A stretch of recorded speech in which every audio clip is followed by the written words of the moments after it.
Viven en un country. Andan en BMW para arriba. Los fines de semana se cogen a las mejores minas. Morfan bien todos los días. El día anterior al partido durmieron tranquilamente en un hotel 5 estrellas y se rascaron la verga durante 24 horas sin hacer nada, jugando al ping-pong y al pool y a la play. Juegan al fútbol todos los días de su vida. Los botines, $6.000, $5.000, no sé cuánto salen, ponele 3.000 mangos, 4.000 mangos, están vendados por un kinesiólogo. Están bien comidos, están bien entrenados. Las medias, que son las que no te cortan la circulación, los pantaloncitos, que son los de los huevos, que no te raspan los huevos, la camiseta te estira la espalda, es la que no transpira, que sale 800 pesos, no sé cuánto sale una camiseta para jugar al fútbol. La pelota es perfecta, perfecta, 120 euros, inflada con un barómetro a 8 bares, la cancha no tiene un solo pozo, el arco tiene 7 metros 20 por 2,40. Te aplauden cuando salís a la cancha. La concha de tu madre, no sabés parar una pelota. Le vas a pagar al arco y la tirás a la mierda. Le vas a hacer un pase a tu compañero que está a 1 metro. Y así se la pasas mal. Hijo de puta, eso me puede pasar a mí con esta panza. No hago.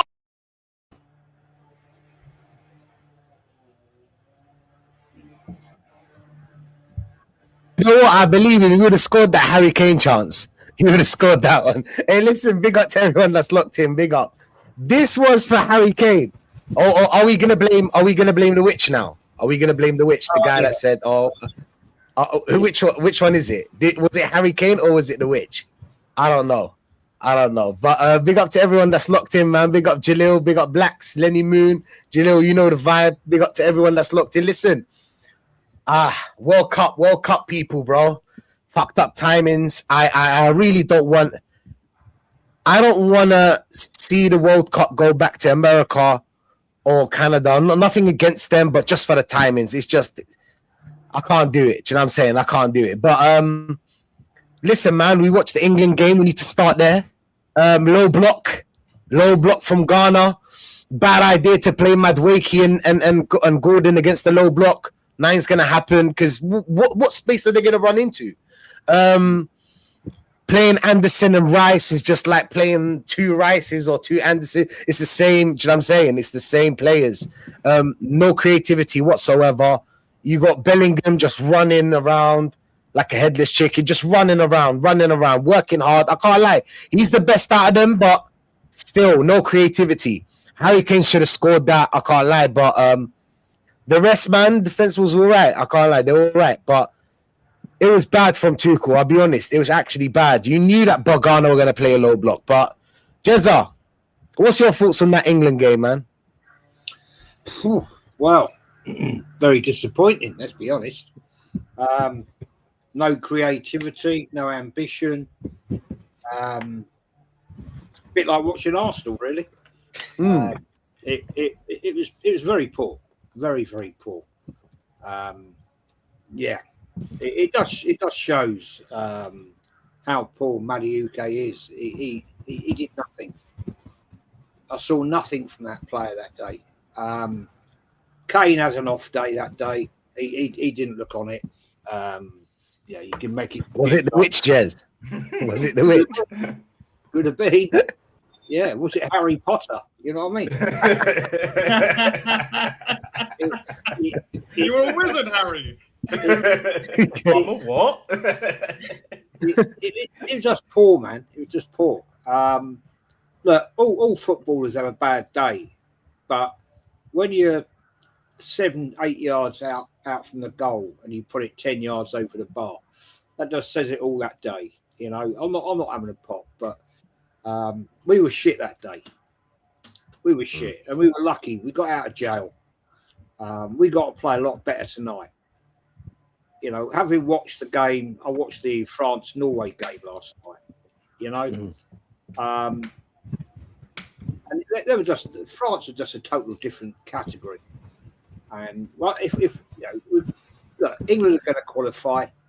I've got no doubt about that. We face Panama later tonight.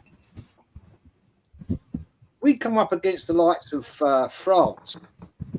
You know, it's going to be a bad day out, you know. But I mean, there was a couple of shock results, wasn't there? And we were lucky. We were lucky. But it was a very poor performance. It was lackluster. It was like we took it too easy.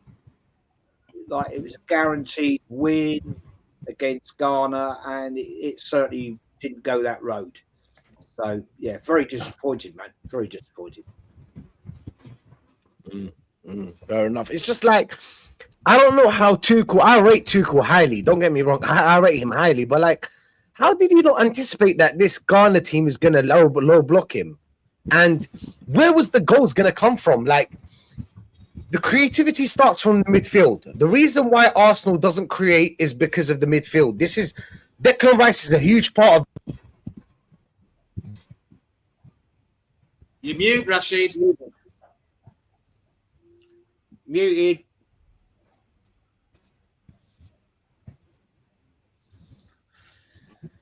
Can you hear me now? Yeah. Sorry. So it's like you knew who you're up against. If you're going up against the low block, you have to have some tech in that midfield. Morgan Rogers had to play. He had to play, to open up something. Maybe Eze as well. Maybe these kind of players. You know what I'm saying? But I don't know. I think Tuchel just went with the same team, same tactics, and it just didn't work out. Like, Croatia wanted to play. Croatia came out of their shell. They attacked us. Do you know what I'm saying? They tried to create. So therefore, there was space to run into. There was space for Gordon and Madueke. But yeah, man, Manny, are you watching any World Cup games or nah?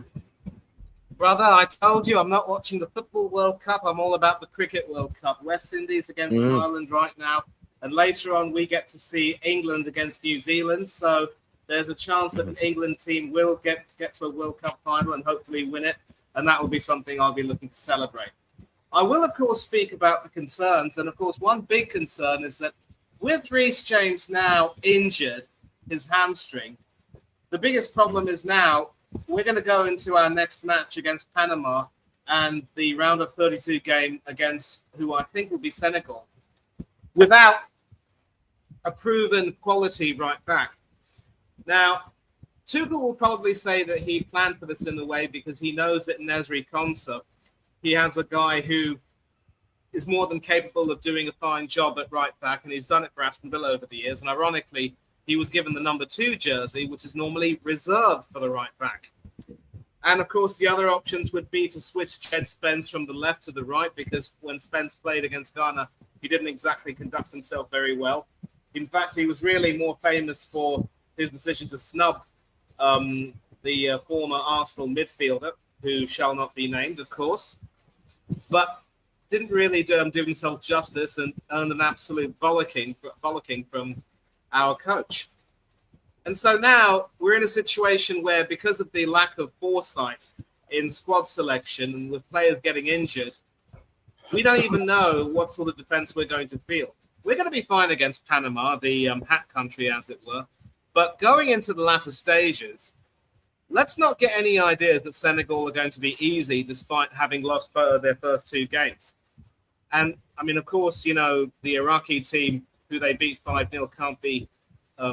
I mean, you can't really read too much into that because it's Iraq. Let's get it right. But still, Senegal could perhaps be getting a little bit of momentum.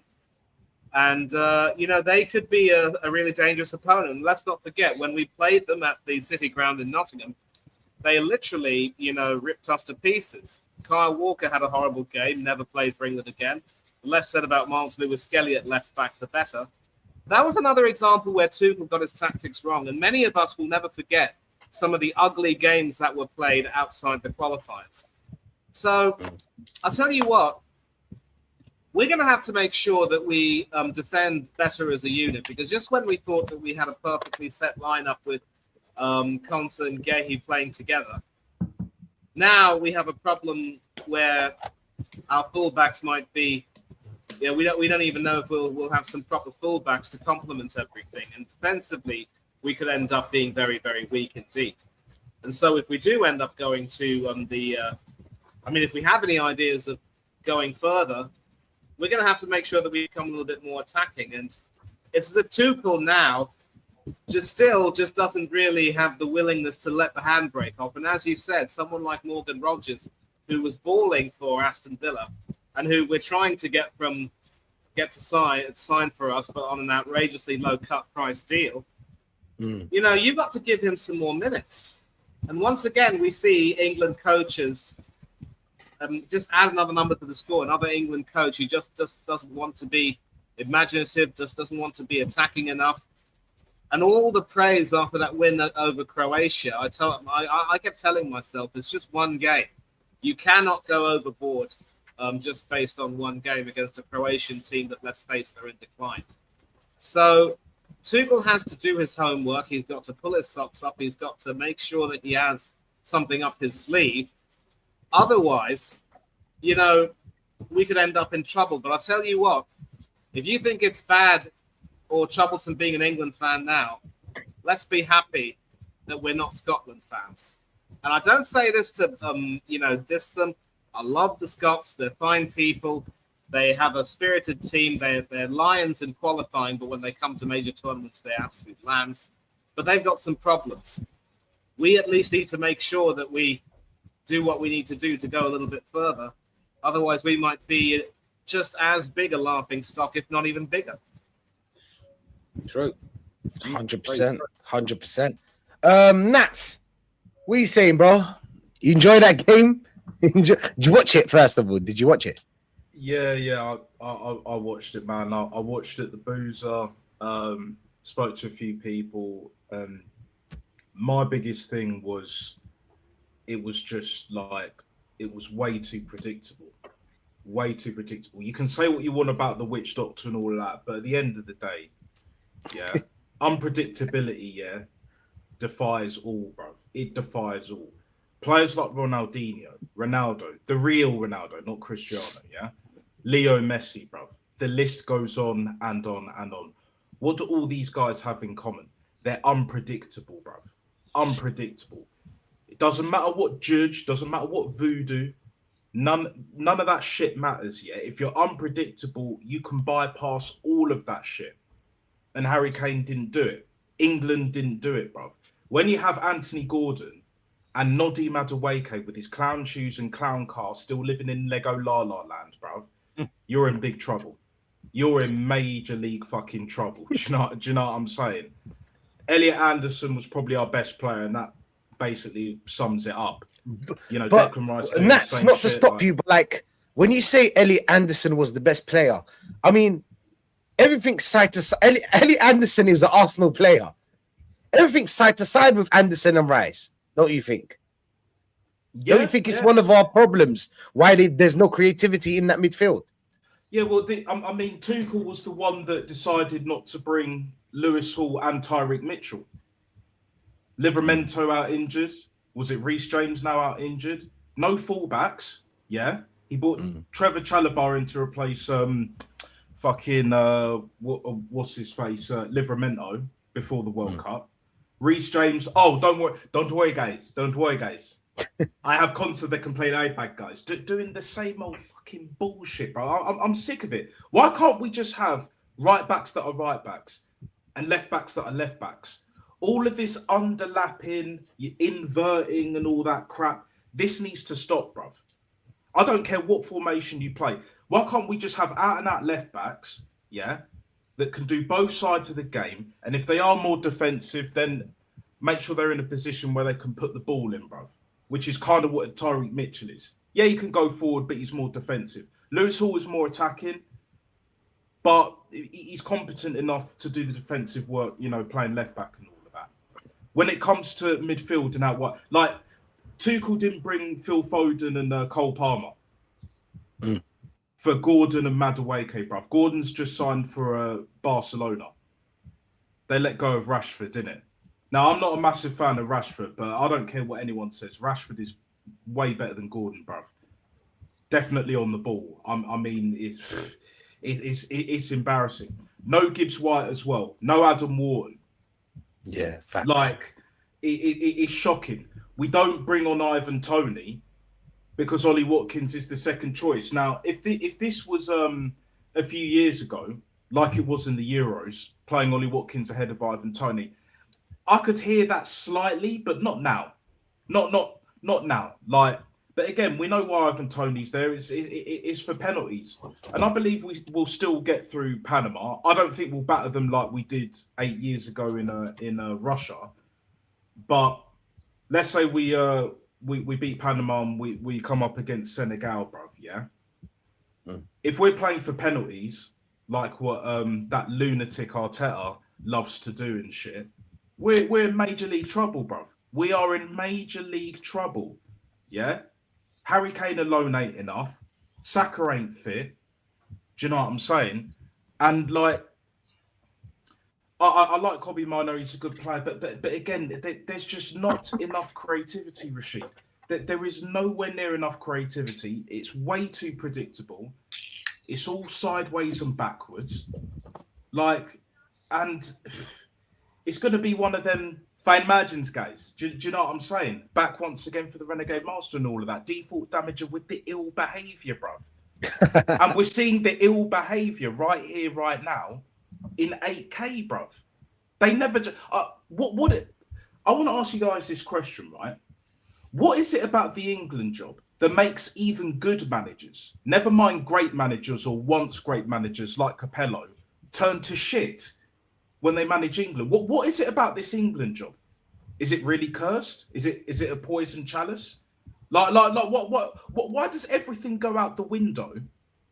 Like attacking football, you know, trying to utilize our best players, pick the right fucking players to start with. Like what is going on? I don't understand that, and I never had really. So again, it's just same old. But thankfully, it won't last, and I don't see England getting far anyway. Do you know what I'm saying? So, where do you see England going, Nats? Where would you think? Semi maybe. Oh, we're getting nowhere near the semis, bro. To be honest, I don't even think we'll get past Senegal at this rate, because that Ghana game is not a blip. That's a back to life, back to reality, soul to soul settings, bro. That's what the fuck that was. Do you know what I'm saying? Like Panama, it's not going to be that much better. We'll win, we'll score more goals, but once we come up against a proper team, a better team. And Senegal, they've had their chances in their group. Yeah, they got, you know, France and Norway. They could have got something out of it, but it's just like, for me, bruv, it's like I don't see how you can even, anyone, no disrespect, can talk about getting to even the quarters or the semis when you're starting Anthony Gordon and Madueke on the wings, bruv. Pickford in goal, bruv. Who would you have played on the wings, Nats? Who would have you played against Ghana? Obviously, I know every game is different, and against Ghana, you know they're gonna sit back. What plays would you go for? Morgan Rogers on the left, and I would put Rashford on the right, and then bring Saka off the bench. That's what I would have done. You could even start Saka and then, you know, take him off at half time or before the hour mark, and then bring on Rashford on the right, or maybe move Morgan Rogers to the right. Like, do you know what I'm saying? Gordon and Madueke should be nowhere near this team. Madueke should never have got picked, bruv. Should never have got picked. That's how diabolical it is. Now, the only upside of that is we can raise the transfer fee slightly higher, but that's about it. That's about it. You know, at least we're not going to get like 20 mil now. We'll probably get like 30 mil, which is basically what it cost Chelsea to bring him in from PSV. So that's the only positive. Outside of that, all the players that I've mentioned, and there's probably a few more that we've left out, the way that we play. Like, and Tommy Tukes is meant to be a tournament manager. So like, how are we in this position where we're struggling to beat Ghana? And let's be real, Ghana didn't really do much going forward. Like, Partey was the best player on the pitch, but it was nothing special. It was just basically by default. So him, and then you got Elliot Anderson as well, just keeping things ticking over. Like is this what football's become? Like, I'm sick of it, bro. I'm Unfortunately, that's what football has become. Big up Caps. Big up Caps, man. Nice to see you.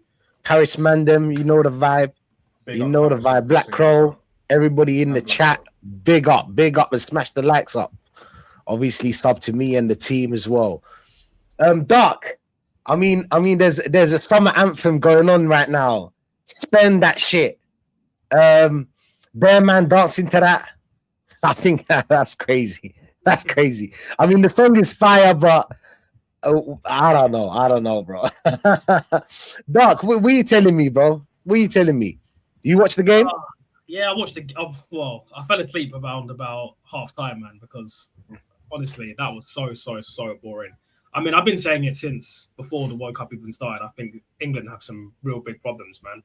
Personally, I never was a fan of the Thomas Tuchel appointment in the first place. Personally, controversially, I actually would have gone for Arsene Wenger because I think when it comes to the latter stages of or the big games, the crunch games, actually where you actually have to put your foot on necks. Like Nat Star said, the poison chalice kind of thing. It's like these managers just go defensive. It's all pragmatic. It's boring. Anthony Gordon and Madueke being the starting England wingers is just bloody diabolical. It's just, I mean, what are you supposed to get out of that? Anthony Gordon was bought by Barcelona not because he's actually a good player, but because he's elite in the press and he's good defensive. So that's one thing you need to know. And Madueke, boy, I call it. I've got many names for this Whoopi Goldberg fraud anyway. I mean, personally, I would have started. We know that Ghana was going to go for a low block. I would have gone with 4-4-2. I would have started Rashford or started Ivan Toney and Kane up front, just to try and put some pressure on and have like two, outlets and stuff. But yeah, I personally don't think we're going to get past the round of 16, to be honest. And like, it'd be hard for us to get past Senegal because Senegal is strong, man. Physically good. They still got some. They got some good players. Pape Sarr, Sadio Mane. They got some decent players. Yeah. They're quick on the counter as well. Yeah. There you go. So, like I said, I've been watching a couple of World Cup games here and there, but England, I think England are going to struggle to get through, like get far deep. Semi-finals, quarterfinals for me, out of the question. Like you said, should Madueke even be here? He shouldn't even be at Arsenal, let alone England. Let's be honest here. People are saying Cole Palmer had a poor season, Phil Foden had a poor season.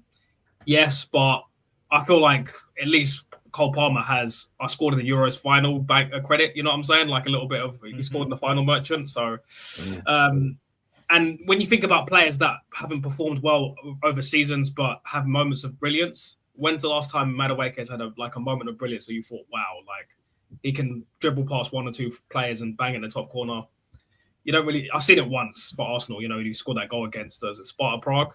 Or was it? Club Brugge. That long range hum. Yeah, Club Brugge. So you're talking about a no pressure group stage game that doesn't really matter in the grand scheme of things. Because for me, if you don't win the trophy at the end, it doesn't really matter anyway. But yeah, I think England have some serious problems, man. I think Tuchel was never the right answer for me. I would have gone with Wenger personally. Now we've got this injury situation with Reece James. Surprise, surprise, Reece James gets injured. Who saw this coming? Because I definitely did. Obviously, with Livramento as well being out, it's a big problem.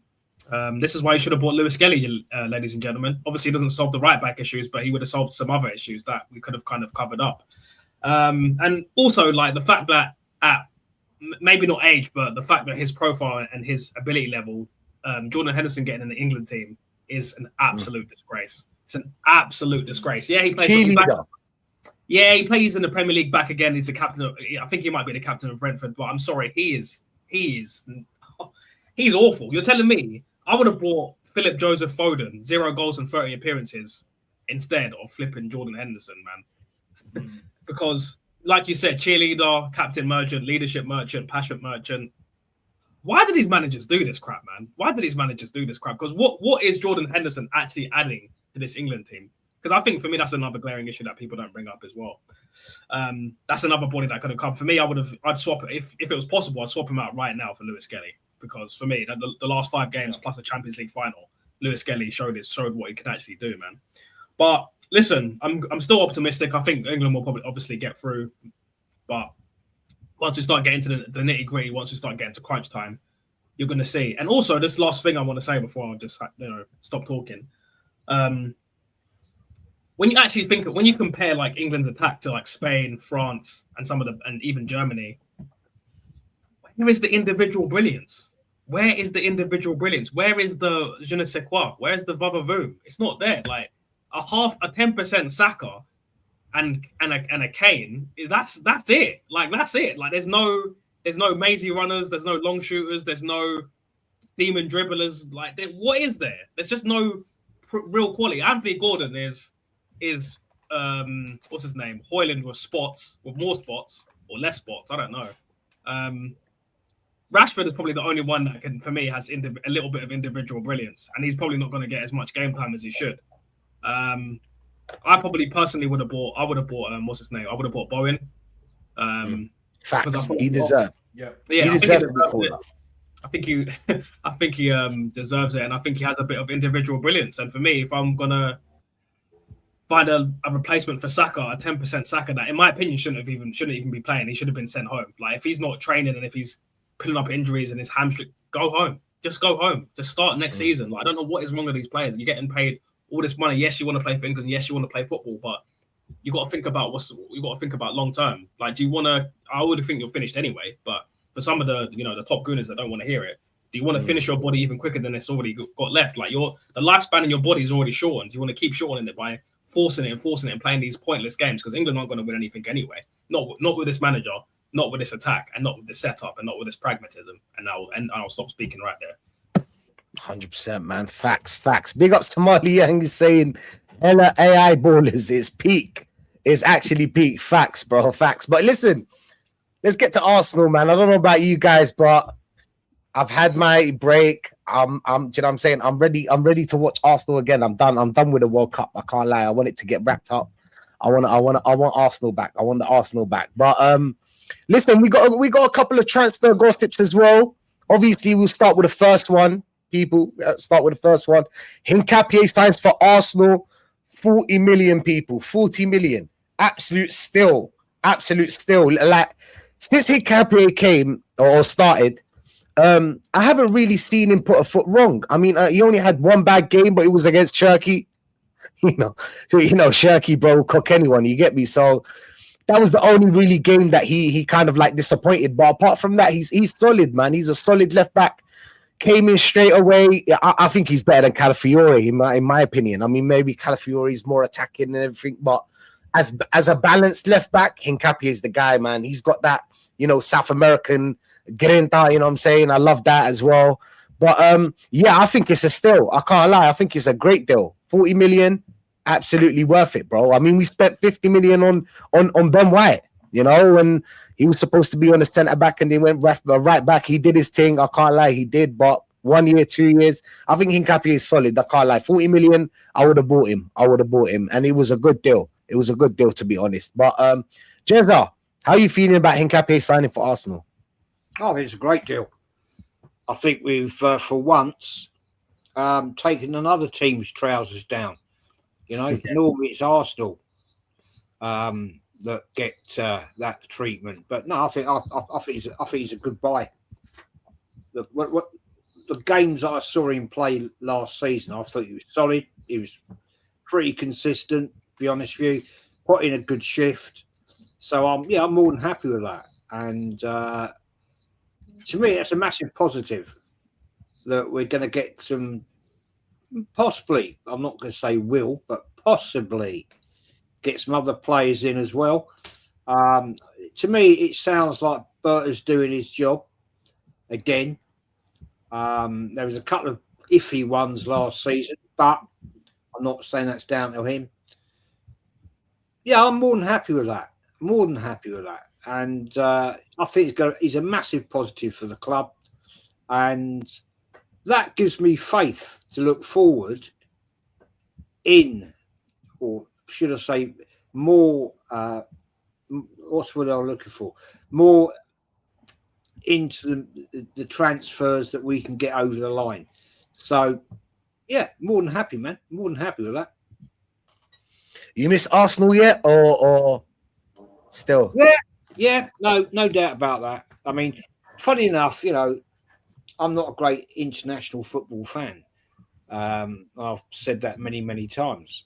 but I'm actually really enjoying this World Cup. I don't know why. But I really am into it.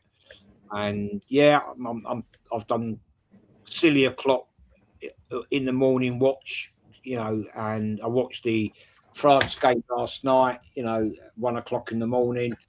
It is a bit knackering, but with this current weather we've got here in the UK, it's very hard to sleep anyway. And so it's just a matter of thinking, well, I'll just sit up and watch the football, and it winds the wife up because she gets the arse about it because she said, oh, turn that TV down. So I have to go and watch it in downstairs or in another room. But, I can't watch it in our bedroom because she gets the right arse, and which is much more comfy, just sat on the bed against the bed, the bed head thing. But she goes, oh, fucking turn it down, and all that. Yeah, there you go. But, yeah, well, the other thing I was going to say, talk about the World Cup, right? What I'm loving right now, right? It was brilliant the other day in Boston, right? We had Scotland fans leaving, they're moving over to another place to play, and England fans all partying, having a laugh, having a giggle, no trouble. And that's what I'm loving of this World Cup. There's been no trouble amongst fans. And I think that's absolutely brilliant, because what we don't want, certainly, it's always the England fans that get the bad critique. And from what I know and what I've seen, it's all been party. And long may that continue. 100%, man, 100%. I'm loving the vibe as well. I've been watching some of that on Insta. I think the whole world as well. The whole world, every team's just partying, dancing, having a laugh. I'm loving it too. Manny, what do you think about this signing? Delighted. I mean, I'm echoing everything that Jez said. Of course, there was actually one game which Hincapie won't want to remember, and that was, of course, the League Cup final, where Antoine Semenyo pretty much cooked him down that right wing. And apart from that, though, I completely agree. He has been solid. He has sort of lent his qualities. And the nice thing about it is that it's wonderful to see a left back who defends and who doesn't like to invert, but who also can be deceptively effective on the attack with some of those crosses. I wouldn't necessarily compare him to someone like a Nigel Winterburn or maybe even a Kenny Sansom, who Jez might remember very well. But again, it's a nice throwback to that. And Nat was saying it perfectly. All this stuff about, having players inverting and doing all of this rubbish and, being a part of the system that supposedly works. It just doesn't really add up. And more often than not, it costs us defensively. I'm quite happy. And I almost had to suppress a chuckle when, Jez was talking about how, over the years we had our trousers pulled down and now we're doing it. It's the other way around. We're doing it to everyone else. I don't think we need to be reminded of what happened to the poor fellow Hincapie against Burnley. But yeah, and hopefully that's another reason why Ben White should leave this club, because I do not want to see anyone harassing that poor Ecuadorian over what happened. And speaking of which, I think he's having a fine World Cup now with Ecuador. Certainly played his part in that win over Germany. It was a no-brainer, as Jez said. We had to make sure we got him, and at least now it's a sign that Arteta's realizing that this perversion, as I often call it, is just not really working. We have to be more sensible defensively, and we have to give more defensive left backs a chance. And I would even go so far to say that had he at least shown that level of prudence, Kieran Tierney would still be an Arsenal player. Yeah. And I can never, ever forgive Arteta for what he did to that lovely Scotsman. I can never forgive him for that. Yeah, 100%. Nats. Andrea Mafioso, bad boy Bertame. I've been saying this ever since he rocked up got through the gates of London Colney, through that goddamn door, bruv. I'ma be real. He's delivering back once again and all of that good shit, yeah?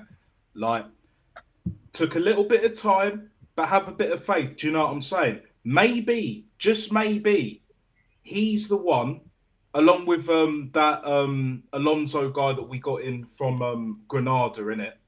And with Michele, you know, one of the best scouts on the planet as well. We got from Napoli. Gianni knows him extremely well.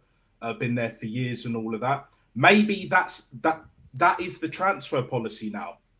No more Mikel Arteta doing Lego head things, trying to say, "Oh yeah, I want this player, I want that player." No, all he needs to do is like, "Well, I need this position, I need that position."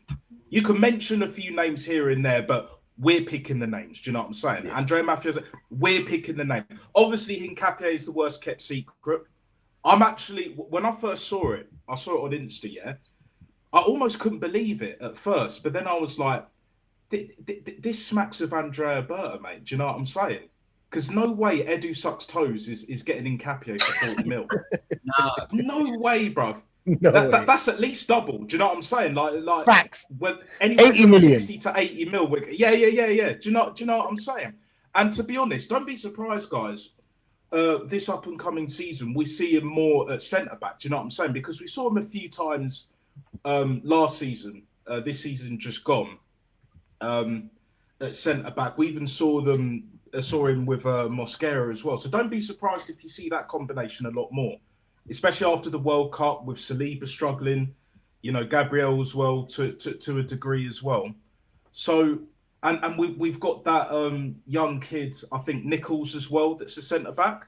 So I'd like to see him a bit more as well, playing the cup games and that. So then when he's called upon at least once or twice, maybe that he can step up as well and be embedded in that system. We need to go down that route. And Arteta needs to fix up for damn sure when it comes to, like, you know what, playing this football. Yeah, it worked in the league last season, but it's not going to work this season.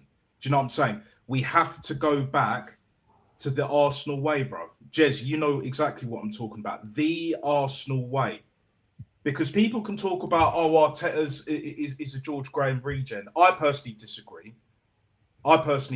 Because we were still blowing teams away. It was only the top teams or certain teams that were harder to break down, where it was the 1-0 to the Arsenal and all that. But with Arteta, he just literally took that shit and amped it like tenfold minimum. Do you know what I'm saying? So it's just like, I want to see free-flowing, total attacking football with the defence we got. This manager has to trust this defence now. He has to trust that defensive system. You bought in Gabriel Heinzer. It worked for us in the league, nearly worked for us in the Champions League. Cool. Bring in Bobby Pires or bring in someone else, an attacking coach, along with the set-piece coach, who is being linked with other clubs as well. So yeah, you heard that. I'll give you that, Rashid. Yeah, I'll give you that, Rashid. Obviously, Gabriel Heinzer as well. Like, you know what I'm saying? Let's have an attacking coach, midfield/forward coach. Do you know what I'm saying? When we're in transition, when we have the ball. Yeah, TT. Yeah. I would bring Bobby. He did a great job at Belgium. Yeah, bring Bobby Pires, because we all saw him. Well, actually, I don't know if you guys saw, but Bobby Pires was there at the end of the season at London Colney speaking to Arteta, bruv. Maybe he's like, yo, I could fix this attack. Do you know what I'm saying? Bring in TT as a goal-scoring striking coach, yeah? We're in business. Do you know what I'm saying? The quad might be on. I'm just saying. Like, if you want to talk, any Arsenal fan that wants to talk about quad, the only way it's even remotely happening is if we get them two bad boys at our football club back once again for the Renegade Master and all that shit. Default damager, power to the people and for the people as well. We need it, bruv. We need it because Liverpool, City, Man United, they're going to strengthen. They're going to be better. Tottenham they'll be mid-table. They won't be relegated this upcoming season, but their time is long overdue. Best believe that their time is long overdue. And then you got Chelsea that will try and get back into Europe. Newcastle will see Wagwan, Villa, etc., etc. But yeah, I'm looking forward to the season's starting again, but I'm enjoying this summer. I'm enjoying this heat wave. Do you know what I'm saying? Another cold shower incoming before I head out and watch the England game. So, yeah, can't complain. Andrea Mafioso, bad boy Burton, mate, strikes back once again and all of that. So I can't complain when it comes to that. 100%. Big up. Cats is saying Zubi's the liability squad. Big up to you, man. Big up to everyone that's locked in as well. Dark, what are you telling me, bro? You happy? Yeah, I'm happy, man. I was always a big fan of Hincapie. I feel like he was gritty, like that South American flair. And I've actually read reports that it was actually 35 million, but 40 million euros. So it might even be cheaper than we actually think. So yeah, like you said, Edu's never getting that deal done. We're gonna, because when we first actually signed Hincapie, I thought it was a 55 million obligation to buy. So I was thinking, that's kind of expensive for someone who's never played in the Prem. But the fact that we've got him for like 35, 40, quality bit of business. Yeah, now if we were to sell Calafiori to Real Madrid, which Jose Mourinho is interested in, I wouldn't mind doing that actually, because again, injury prone. 2, we could actually charge quite a bit of money as well, because now we've won the league tax as well. So there's a lot of good things about that signing that I like. Yeah, like I said, I don't want to piggyback off too many people's points, but I just think it's a solid start, great signing, great player, and I think, you know what, he's 24, 25, so he can be at the club for 5-7 years at the top level. So really happy with the signing. I think we obviously need to do a lot more, but I think we need to get right back as well. But happy with the signing, man. Really, really happy with the signing. Can't complain. 100%, man. 100%. We move on, people. We move on. Apparently, we put 80 million. Now, I don't know if this is true or not, but apparently we put 80 million on the table for Barcola. Listen, people, I'll be honest, yeah. Barcola is better than Martinelli and Trossard. But man don't want to spend 80 million on Barcola. You can spend a little bit more and get Vinny. What are we doing here? You don't have to. Try for Vinny. I know maybe it's gonna be hard. All right, cool, whatever. If it's not Vinny, we can move on. We can move on to other players. I think some of it was an option as well. I'll be honest with you. He's having a great World Cup as well. You know, he's underrated. That man's underrated so much. Like the way he's a proper winger. He's the kind of touchline winger you need. Got a bit of bat, you know, got good feet, good movement. I don't know. Barcola's just like another. He's another Madueke. He's just a better Madueke. You get me? Can't finish the chances. Can't do the last bit of the end product. He's good. He's good feet. You know, good touch and everything. But we need someone to score that 20 goals. We need someone to get 20 goals in this team. We need someone, or at least, you know, we need good numbers from you. And Barcola, I don't see it in Barcola. I'll be honest, not my type of player. But Jez, 80 million for Barcola, good business. No. We don't need to go that road again. We can do better than that. You know, it's not good business for me. The little I do know about him, he's got no end product, and we've already got one of them. It's, you just said, Madueke. Not for me. We can do far better than that. There's better players out there. If we've got money to burn, right, and Arsenal have got a big lot of money to burn in this transfer window, okay? If we're going to be a serious contender next season again, and in the Champions League again, then let's just show that we are the big boys. Yeah, because we've got this technical guy coming from Granada to work with Berta. I'm sure between them, they can do the business. You know, we're a big club, yeah, Premier League champions. So we've got the, you know, I'll put it politely, we've got the kahunas to do it, and so let's go out and do it. Let's not pussyfoot around now. Yeah, we don't need another player that is technically gifted and can run fast but can't score. No point. What's the point of spending £80 million on that? No point. We've been down this road with Madueke, you know, and I'm never sure how to pronounce his name. Somebody the other day said to me in my comment, he said, Jez, the way you say Gyokeres, you get it right, but Madueke, you never get it right. So I don't know. I don't know. So I apologise if I get it wrong. No, do you know what, Jez? Yeah, he doesn't deserve to have his name pronounced correctly. When he gets that GA up, I'll tell you how to say it. But until then, it's Madueke, mate. Madueke, Madueke. I call him Noddy. Just straight up. Like this guy's been funny because he said to me, Jez, can you please tell DJB how to pronounce the name of Gyokeres? He calls him Gyokeres. And I said, look, I'm not even sure how to pronounce his name. You know what I mean? And he said, but it is funny the way you pronounce Madueke and Odegaard. And I said, well, I don't know, man. I said, well, the funny thing is, you know, the ironic thing is, Jez, you actually pronounce Odegaard the way that Norwegians actually pronounce it. I only say it like that because I've heard when I've watched Norway play, the guy said Odegaard. Yeah, that's how that's how you're supposed to go. I don't know. But yeah, it's quite comical. This guy wasn't taking it. He was being funny. He's having a laugh. He's a good subscriber of mine for a long, long time. But he's having a little dig at nicely at DJ to say, tell him how to pronounce Gyokeres' name properly. I said, I'm not even sure I'm bloody saying it properly. So I don't know. But anyway, yeah, moving on. Yeah, not for me, mate. Barcola. No, not for me. Have you watched Ivory Coast? Have you watched Ivory Coast? Jez? One game. Did you see the Diamonde?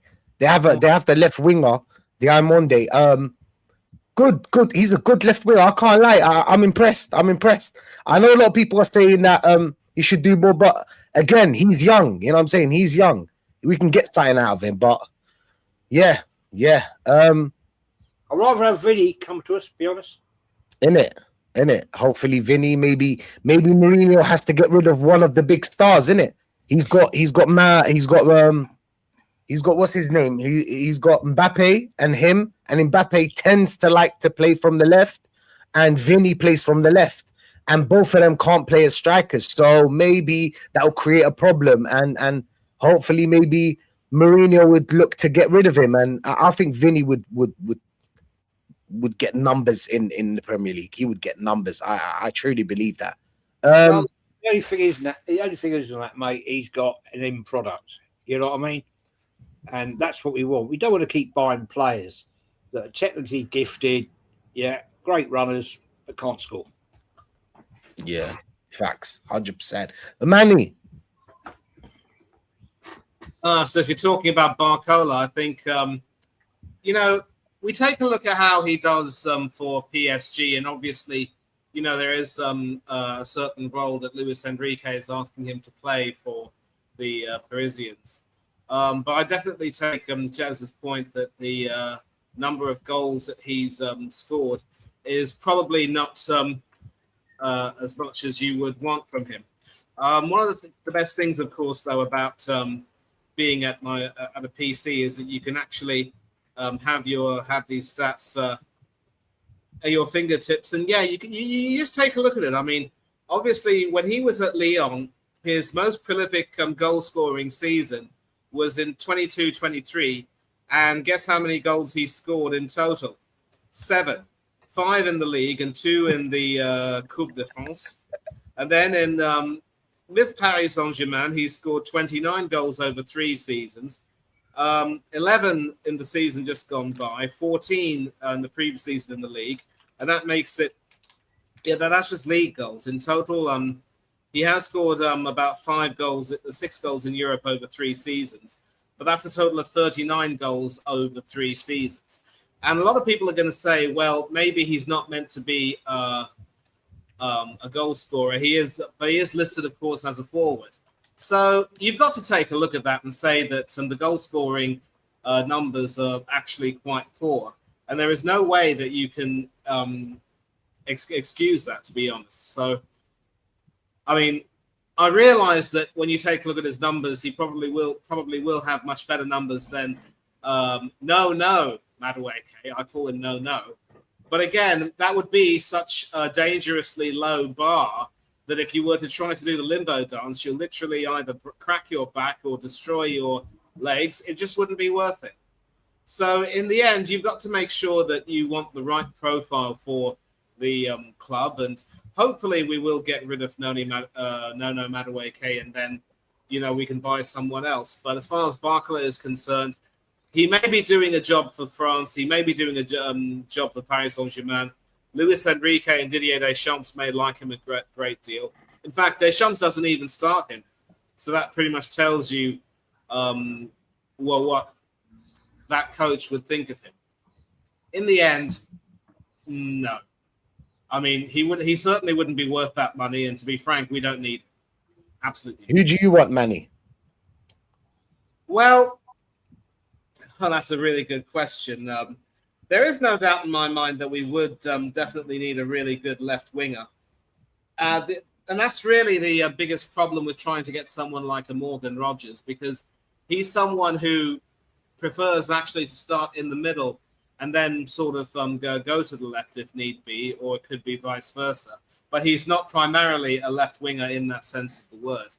And of course, with Kvaratskhelia, I don't know how much he would cost.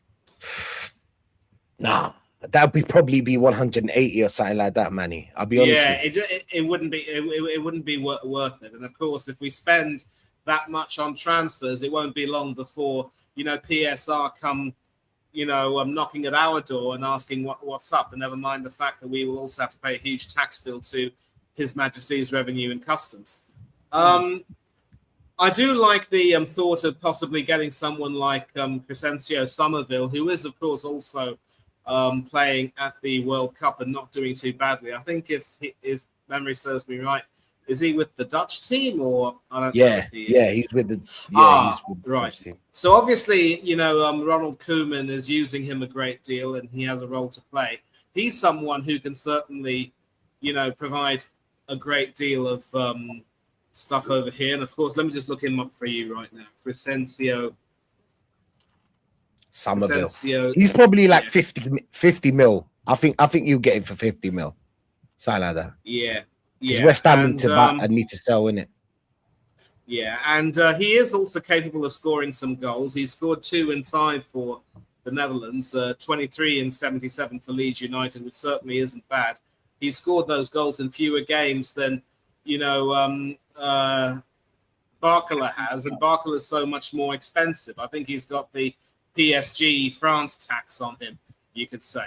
So I'd look for someone like Somerville, someone who could, be a little bit cheap, but also if we start to tactically evolve and play the right system again, the 4-2-3-1 again, which we used to play, where I think that was in 22-23 and 23-24 when we actually played some really good football. And now that we've got an out-and-out striker, we need to go back to that system. Someone like a Somerville can come in and, really improve his worth. And if he's going to be a lot cheaper than Barcola, I'd go for him, definitely. 100%. Big up Mafia Boss, he's back. The boy is back, bro. He's always giving us some info, behind the scenes info. Rogers is a done deal. I feel like Rogers is a done deal as well, but we're going to talk about him just right after Barcola. I disagree, but we'll talk about Arsenal. him. Yeah, Arsenal have had some encouragement on the Bruno G situation. That's why they bid on him. Makes sense. With the players' understanding is Arsenal can go up to 400 million this summer if they really need to. I mean, they really need to, bro. Mafia Boss, they do need to. No way. Somerville 75 million. Nah. Is it? Nah. Surely we can bully West Ham, Doc. We can bully West Ham. I mean, sorry, just to say this quickly, man. Some of these prices are getting out of hand, man. Some of these prices are getting ridiculous. I mean, the fact that City have bought Elliot Anderson for what, 120? Oh. I mean, Elliot Anderson's a decent player, but come on. He's 60 He's million. 65 million. He's not better than Declan Rice. he's not better than he's not. I don't even think he's better than Lewis Skelly, to be honest. Yeah. I hear it. I hear Some it. people would say it's a Right. different kind of player, but still, 120 is just ridiculous. Ridiculous. Nats, what are you saying? What are you saying about Barcola? Your type? No. Just hell no, not at all. You mentioned Diamonde as well. They're the same type of player. Technically, I do not rate either of them. I'm gonna be real. They are bang average. And for the prices, like you said, Dark, yeah, the prices are beyond out of control for me. For me, rather, sorry. Not if it was for the top players, the elite players of this era, even the likes of Vinny and Mbappe, as an example, I'd be like, it is what it is. Do you know what I'm saying? But for the rest of them, even the Elliot Andersons you could add into the mix, definitely, nah. I tell you what, I'd rather Somerville for 80 mil than either of them two, bro. Barcola and Diamonde. Fact. I'm gonna be real. I'd rather Somerville for 80 mil because at least. But you think it's a bit pricey, 80 mil? Yeah, but at the same time, like if we get rid of the Deadwood, you know, I think Jesus is going to go, and there's others. We'll get into that, I'm sure, a little bit later. But it's like we can cover that, and the fact that we've won the league, you know, ticket prices are going to go up even more. The shirt sales are going to go through the roof. Like, you know what I'm saying? And like you said, Jez, many a time, like we're not strapped for cash. We're not Man United, where they're riddled with debt. The Glazers are taking more money. Do you know what I'm saying? As Gianni broke down when I was on his show, I think it was Wednesday as well. Big up to Gianni each and every single time. So it's just like, even though Man United are a bigger club, obviously, but like we're better with our money, and especially now with the setup that we've got, the foundations have already been set with Andreas to Bad Boy Berta, mate, with Alonso coming in and Michele as well. Let's not forget.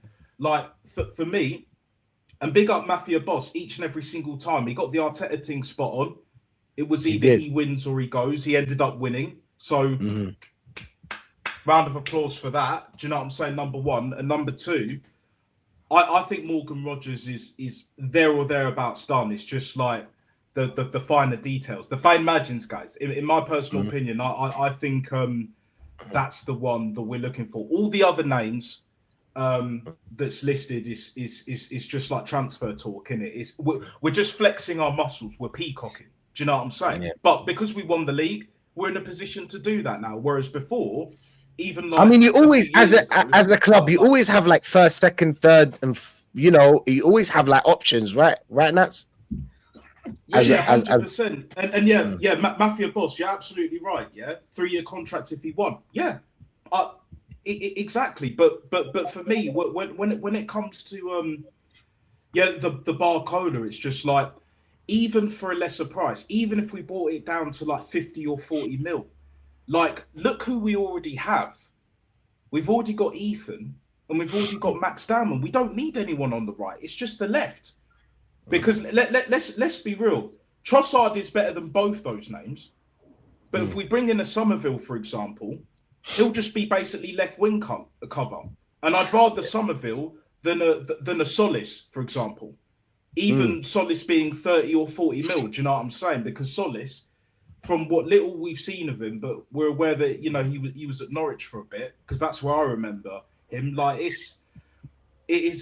like Somerville's a much better option. Nico Williams caps, hell fucking no. I don't want that shit at my football club. I don't care how that sounds, but that guy, yeah, him, Ferran Torres, bruv, bang average, scrubs. You saw his miss. That chance that, yeah. Did you see that against Uruguay? Yeah, I saw that. He did the hard bit, or he did the good bit. It was a nice touch. All you have to do is have a bit of finesse. And again, way too much power. The power bar is too high, bruv. You know, you just got to relax. You just got to relax a bit. You know, this is why we need more players like, what is it, Lamine Yamal and, you know, Ryan Cherky and fucking you know, even the likes of João Felix and all of them players, isn't it? Do you know what I'm saying? Just proper fucking players, mate. Proper players. And even the Somervilles at a lesser level to a degree. It's like, and then just look at what we've got. But for me, like what Paris Mandem's saying, yeah. Rogers should be our number one target. He should be our number one. I'm actually not as fast him not being picked for England, like not starting for England, yeah, because then it just brings the price down slightly. So instead of it being 100 mil, it ends up being 80 mil, because 80 mil for Rogers and Barcola is a no-brainer. It's a no-brainer. And we're operating at the elite level right here, right now. Fat Boy Slim settings, yeah. We are operating at the elite level. We cannot afford to be overpaying for scrubs. That's Arteta and Edu sucks toes settings. We're not doing that shit no more. We're not doing that shit. You know, no more Garnachas and all these other Chelsea. Hey, you see his haircut. Even Gusto, bro. You see his haircut. You see Garnacho's haircut. Nah, bruv. I'm not sure if I want to be honest, man. You Like, don't bruv. want to see Trans 17, bruv, and all of that. Do you know what I'm saying? He's got Darwin Núñez is one thing, yeah. Darwin Núñez is one thing with the braids and all of that, yeah. But Yeah. Garnachas, bruv, no. Nah. No. Nah. You are not that guy, yeah. You are The not. people that guy. around him should tell him. I can't lie. The people around him are just encouraging him. Like, someone needs to tell him. Like, one of your boys needs to, sit you down and say, "Yo, bro, you're wilding. You're wilding." Okay. Do you know what I think? Yeah. Do you know what I think? I think he's probably doing that shit where, like, he has a new haircut, does this, does that, and then he gets another I Show Speed fucking video for the fucking TikTok mutants in it. Do you know what I'm saying? He's probably doing it for that shit, to get a bit of relevance, because we know Speed is on the doing the broadcasting a little bit here and there as well. So it's just like, and obviously he's never going to be picked for Argentina again, realistically. So it's just like, look, he's doing what he's doing, he's getting his money, he's nicking a living, and but yeah, like just to wrap it up, like for me, Barcola, Diamonde, Nico Williams, all them types of scrubs, Ferran Torres as well, to a lesser degree, but still bang average, bruv. We got to stop doing this shit. No more Chelsea players. You know, even the good ones, the really good ones, like the Reece James injuries, Cole Palmer. Do we need him? Not desperately, not really. Do you know what I'm saying? Compared to what we have up and coming with Ethan and Max Dammer, we don't need a Cole Palmer. And even in the 10, like, we could get a Morgan Gibbs White for cheaper because he's not in the England squad at all, as an example. So do you know what I'm saying? And we got Ebrieza as well. We have options. This is our time for world domination. Do you know what I'm saying? Austin Powers and all of that.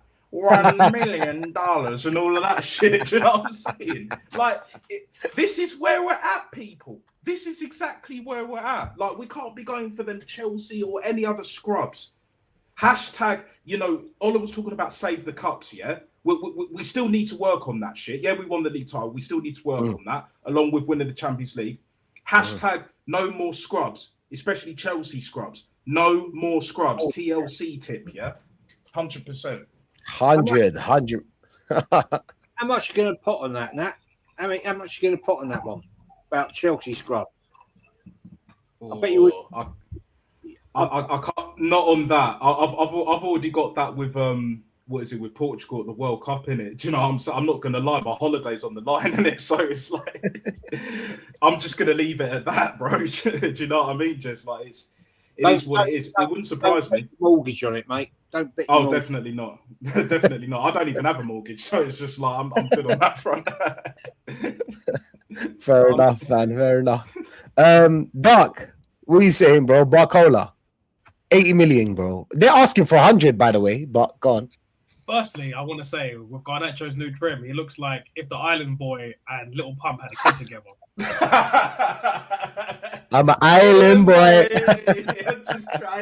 was looking at it. Just trying to make it. It looked like Little Pump and an Island Boy mixed together, man. Like they've done a few. Bro. Dark. It's dark. He'll be on that dating show, innit? Getting cussed by any other team. Do you know what I'm saying? That's probably what will happen next, innit? Yeah. But 80 million for Barcola, for me, it's just 80 million for light skinned Madueke, man. No, thank you. I mean, I think he's rapid, good dribbling, but like Jez said, man, the finishing is not there. I've seen some of his highlights, and I'm not gonna lie. If you're looking at someone's highlights and they look like low lights, it's not looking good. It's not looking good. I mean, Yeah, I mean, for me, 80 million for a player that basically sat on PSG's bench, I just don't think it looks good. Like, we just was in a Champions League final with PSG, and then we're going to go to them and go and take their second choice winger. If we're going to go to PSG, it better be Doué or Kvaratskhelia. You know what I'm saying?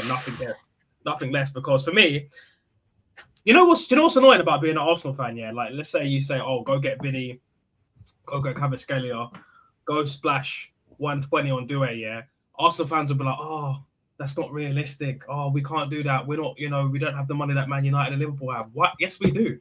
Yes, we do. We're the third biggest club in this country. And right now, if you look at their income, like mutant ratio, we've got a lot going for us right now. When we lost the Champions League final when Gabriel missed that penalty. Shirt sales for Gabriel went up 350%. Crazy. Just for that one thing. You know what I'm saying? So. And obviously, now that we've won the league, we're going to be more marketable. There's going to be more deals, more sponsors. We made the most in a single Premier League campaign. So we've got money, man. And for me, it's about time we go. Even if you said to me, get like a couple back okay players and then like 3 good ones. I just want to get 3 elite players. For me, Barcola, no, thank you. No, thank you. Yes, he's young. Yes, he can improve. But let's be honest. When you talk about players in an attacking sense that have come to this club, especially under this Lego head, yeah, who's improved? I think I said it last. I think when we was talking about not a couple of shows ago, I said nobody in this club that's come under Arteta has improved in attacking sense. Nobody. Everybody's regressed in attacking sense.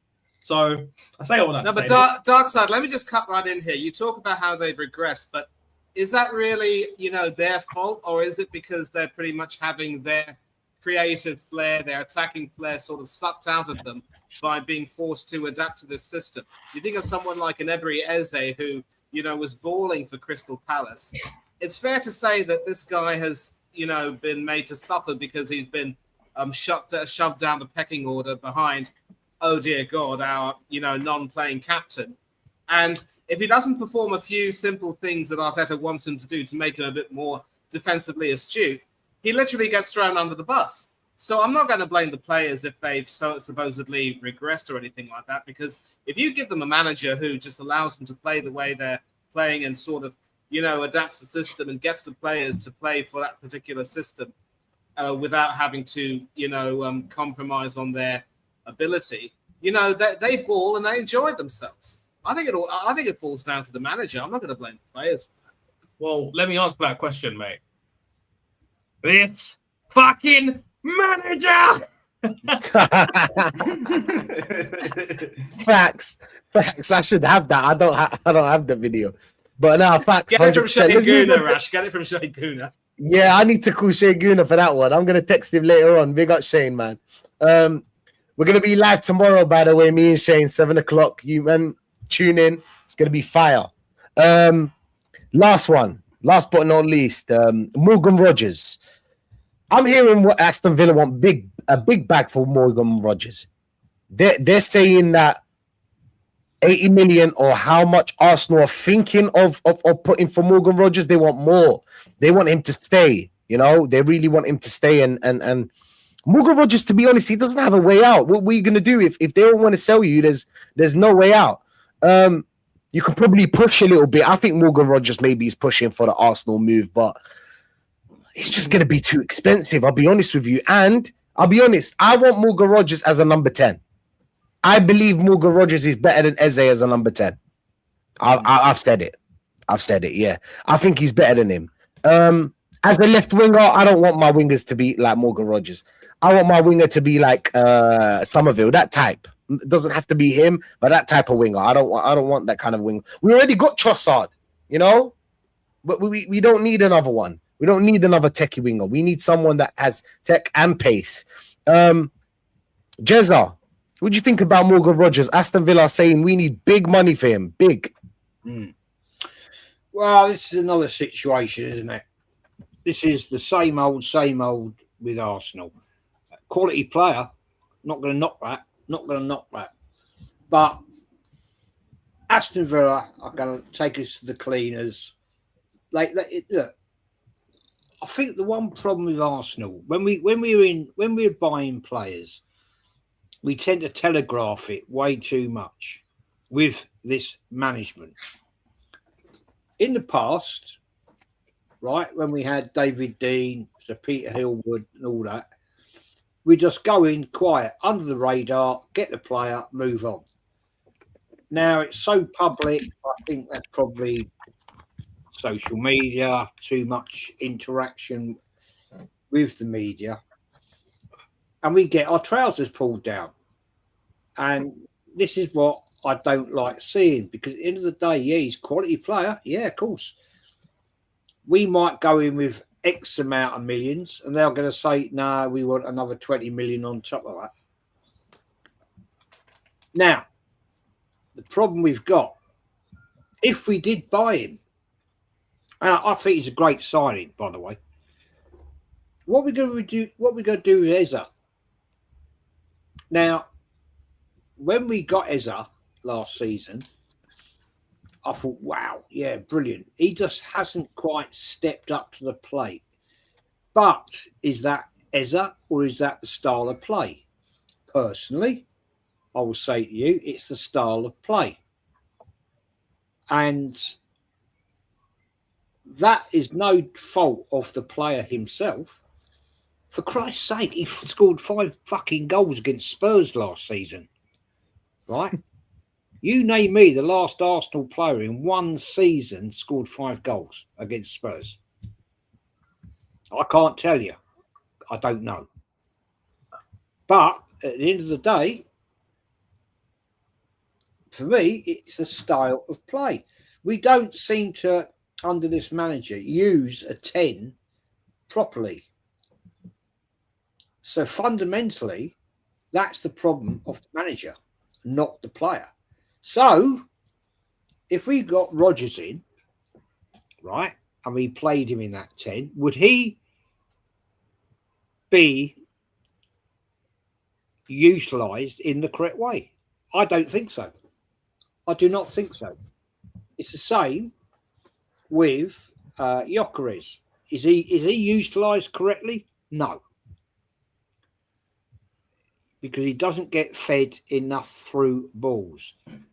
Yeah, he's a fox in a box at times, but he doesn't get enough of that.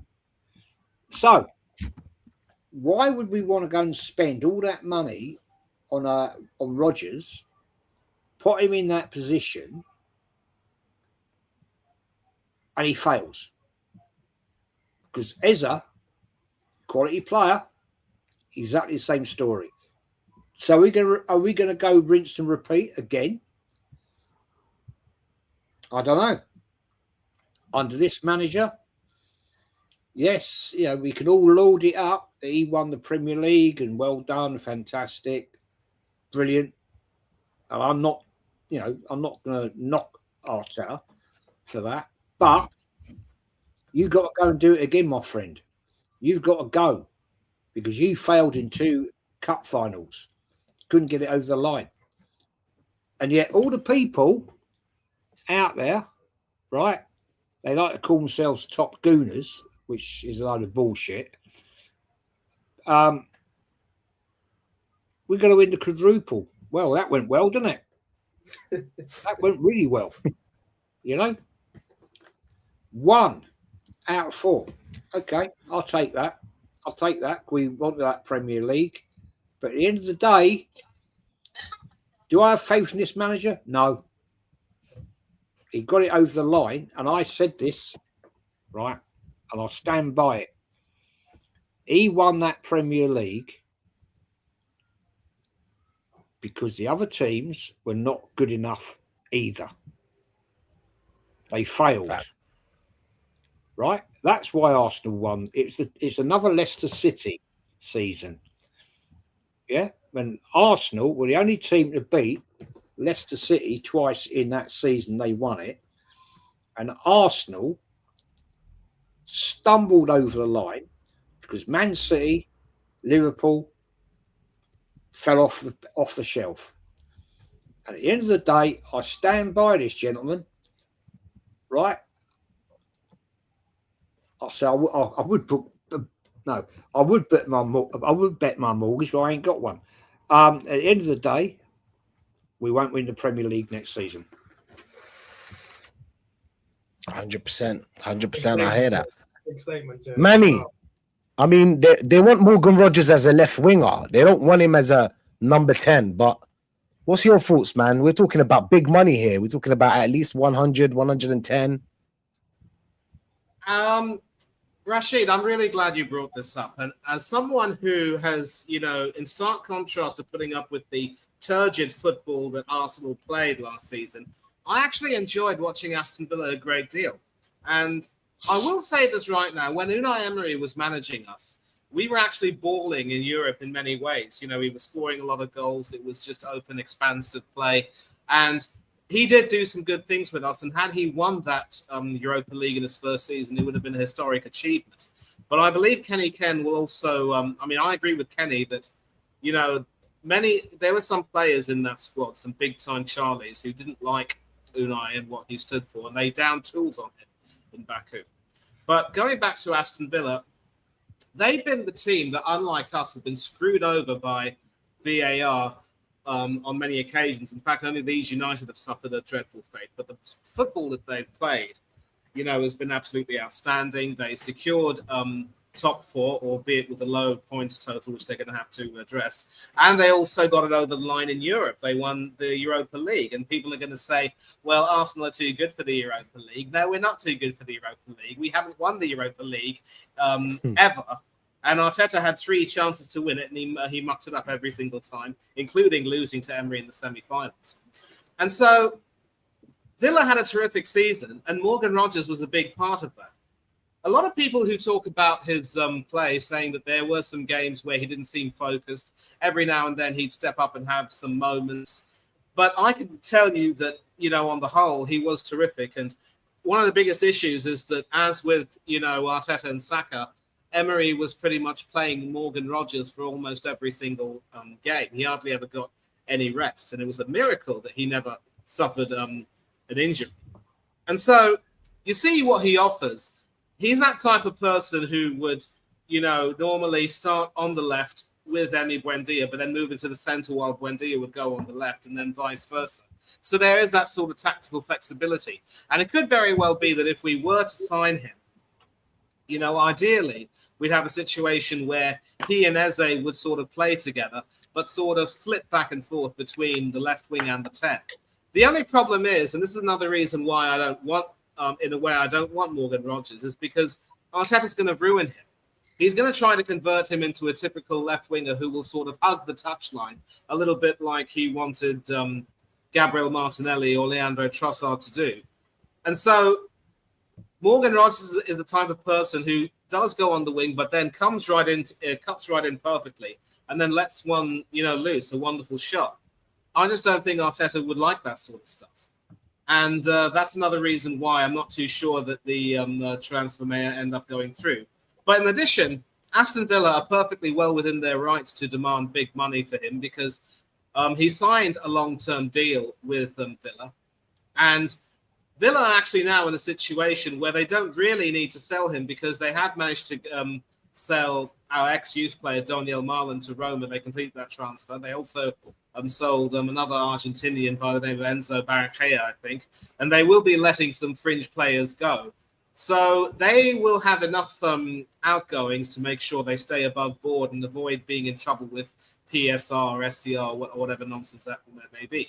But if a player has signed a long-term deal and has also been a part of that big season and will be expected to play a part in this season as well, Aston Villa are right to say no. And Nasser Sawiris has said, we are not letting him go for less than 100 or 110 million. So if you want him, you're going to have to pay him.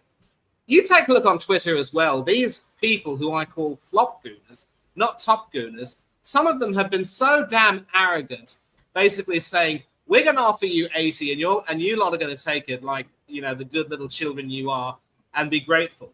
No, they're not going to do that. Partly because they also have a 20% sell-on clause, which has to be addressed with Middlesbrough, of course. So whatever fees they get for him, 20% of that has to go to Middlesbrough. So they're not going to sell him for a pittance. And so the issue here right now is I'm one of those people on Twitter who puts those twits in their place by saying, look, he's a quality player. If we were willing to pay 100 million quid for Declan Rice, we have no business expecting to, manipulate or try to, you know, what can I say? This taunt Villa by saying we're going to pay just a small amount, and you're going to accept it. And Villa, he wants to come to Arsenal because we're the Premier League champions, and we're in the Champions League. Well, so what? So are Aston Villa, and they won a European trophy, and they could have a very big season this season as well if they get their squad in order. So again, it's a question of, you know, understanding where we stand with the whole issue with Aston Villa. So that gentleman in the chat who said that Morgan Rogers to Arsenal is a done deal, I'm sorry, but I don't know where he's got his facts from. That is completely incorrect. Villa are not going to sell him for less than 100, and they're not going to, you know, just agree to kowtow to us to, you know, just make the Arsenal fans happy. They're right to ask for a big money, a big pay packet for him. Yeah, and you know, he would actually be the type of player who would ironically improve our side immensely. And as I said when you were away, I see him and Eze playing together, sort of alternating between the left and the centre, the way you know, Rodgers and Emi Buendia do so at Aston Villa under Unai Emery. The only problem is, I don't think Arteta would want to do it that way. We've seen how well I mean, how tactically, you know, arrogant and stubborn and mediocre he is. And as Natsa always says, it's pattern recognition. He's not going to want to change or evolve because he will probably look at the league title and the Champions League final and say, listen, my methods work. Why should I change? If it isn't broken, don't fix it. Well, it may not be broken, but it can be improved. So the best managers have to change and have to evolve. But Arteta being Arteta, I don't see him doing that. And that's another reason why a part of me doesn't want Morgan Rogers at Arsenal, because Arteta's going to ruin it. Arteta is not going to treat him with you know, any level of respect, and he's going to be another attacking player who will end up regressing under the system because, you know, that's the way Arteta is. You also need to take a look at Jack Grealish and how he ended up suffering after moving to Manchester City. And City at least had the decency to pay Villa a full 100 million quid to get him. And although Jackie's won a few trophies, you have to say that he suffered a bit under Guardiola's micromanagement. I don't know what's going to happen to him now. He's not playing for England anymore. And so he's literally at a career crossroads. And there is a school of thought that if Morgan Rogers were to stay at Villa, where, you know, he's absolutely adored and admired, and he could play a big role in enabling Aston Villa to create even more history, a bird in the hand will always be worth more than two in the bush. The grass will not always be green on the other side. And so before I go all cliche, I'm just going to say, in a nutshell, if we want him, we are going to have to make sure we spend the same amount of money we did for Declan Rice. And if we're not going to pay, then Villa are absolutely within their right to say no, and we're going to have to look elsewhere. So we're going to have to show that we are committed. And let's also not start this process of trying to manipulate Villa by saying Rodgers wants to come to us. He wants to play with his England teammates. We're the Premier League champions. How the hell do these people know any of that? They don't know what's going on in Rodgers' mind. And this is another reason why I really can't stand some of our fans sometimes. It angers me the way they behave. It really does. Well said. fair enough. Fair enough. Said, Manny. Well said. Well said. Facts. I mean, Aston Villa created Morgan Rogers, and they're going to ask for big bucks. Nats, how much do you think Aston Villa are going to ask us to pay for this guy? I think for me, And your thoughts, of course. they'll definitely ask for. No worries, Rashid. Like they'll definitely ask for 100 mil. I think we'll pay roughly that, give or take. I think the lowest we'll probably get is 90. I don't think it'll be 80, but that's Is it worth it? But for 100%, even paying a bit more, you know, like we're an elite level football club, we'll make that back in shirt sales. It's a no-brainer for me. Winner, chicken dinner, bruv. Do you know what I'm saying? It's like, you know, like Manny has said time and time again, I'm on that pattern recognition team. Do you know what I'm saying? Big up Mafia Boss as well. Like, he knows, bruv. Wider weight club and all of that. Like, I see certain things happen in a certain way. And Yeah, he's one of us. we're going to capitalize off that shit. Yeah. we're going to capitalize off that shit. We're going to do what we do. We're going to keep living our lives, putting in that work, whatever. But our time is now. Word to Maloko, like the time is now. Do you know what I'm saying? So the way I see it, you know, him interchanging with Eberezer, you know, that fluidity. And I think I don't see Arteta drastically changing how we are on the ball as much as we would all like. But it's not going to be the exact same as next season, because in order for us to get to the Champions League final and go one step further and winning it, we have to change something.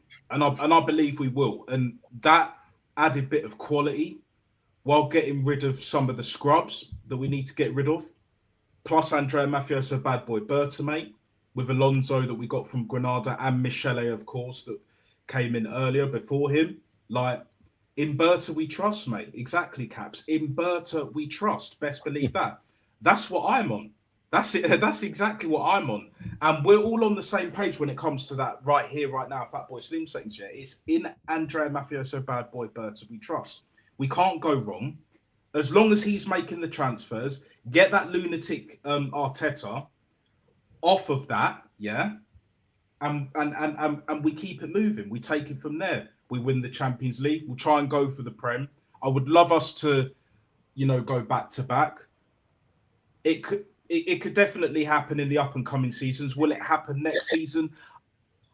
I'm confident, but I'm not too confident. I'm not too sure. Do you know what I'm saying?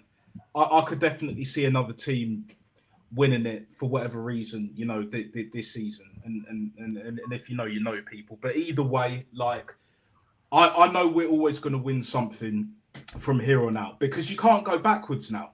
Do you know what I'm saying? It's Deontay Wilder settings. You can't keep fighting bum after bum after bum after bum. Once you fight a top-ranked contender, you can't go backwards, bro. Do you know what I'm saying? Even Anthony Yard on a lower level went through that as well. You saw how that panned out, innit? So it is what it is. Once you reach that level, you can't go back now. This ain't easy mode no more.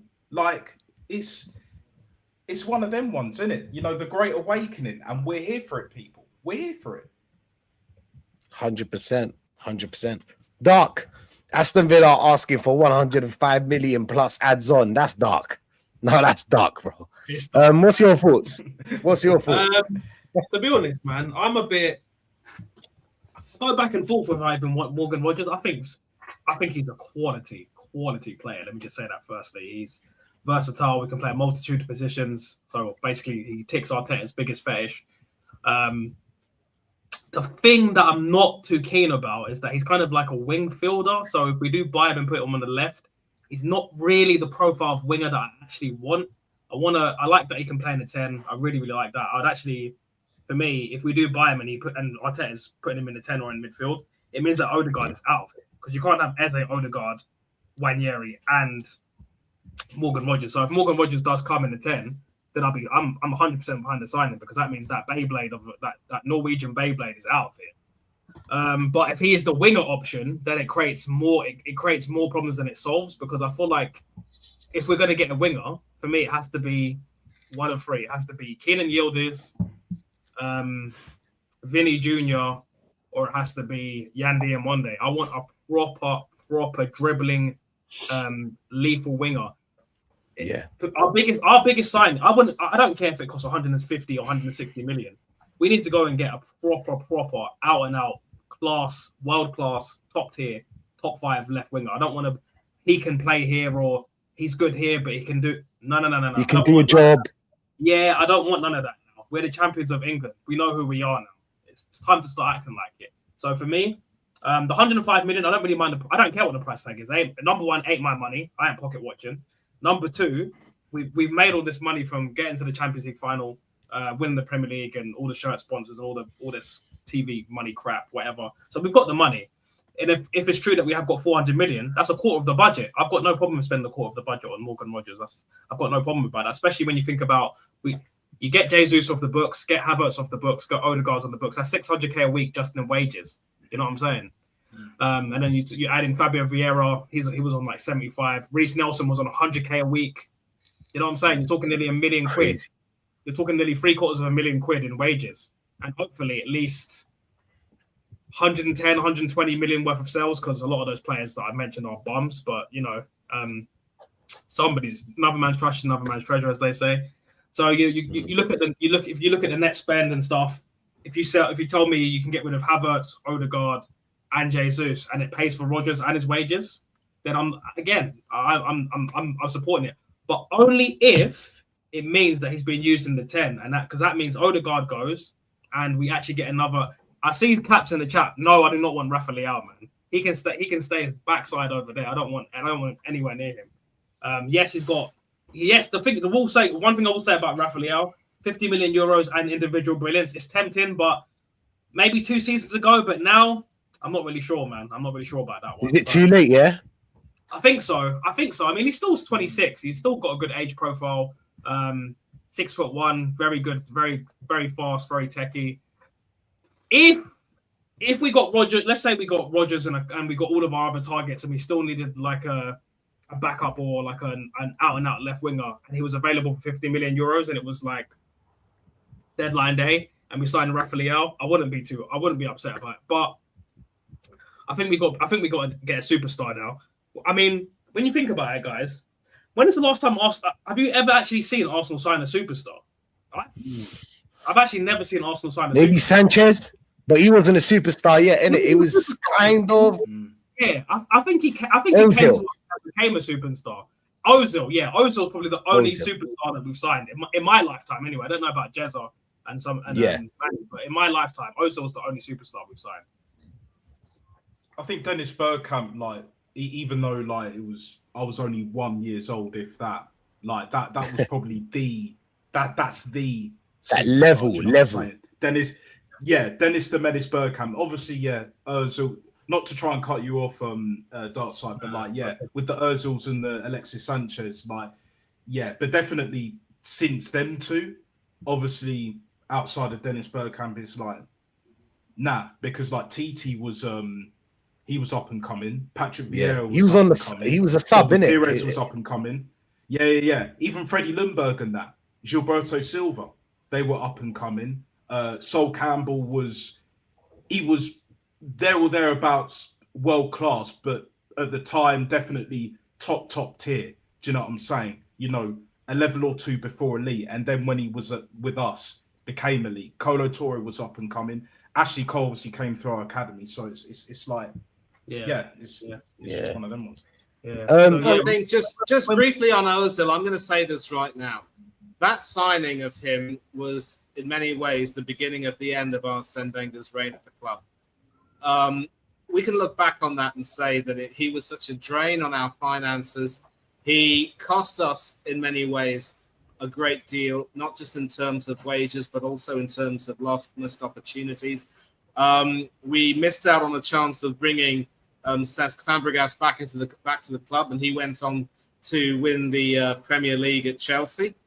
So I don't look back on the Ozil signing with any kind of fondness. And I think maybe it's fair to say since then, we've sort of balked at the idea of signing any of these superstar players. It's like, I completely disagree with that, twice shy. I think that's I'd completely disagree with that.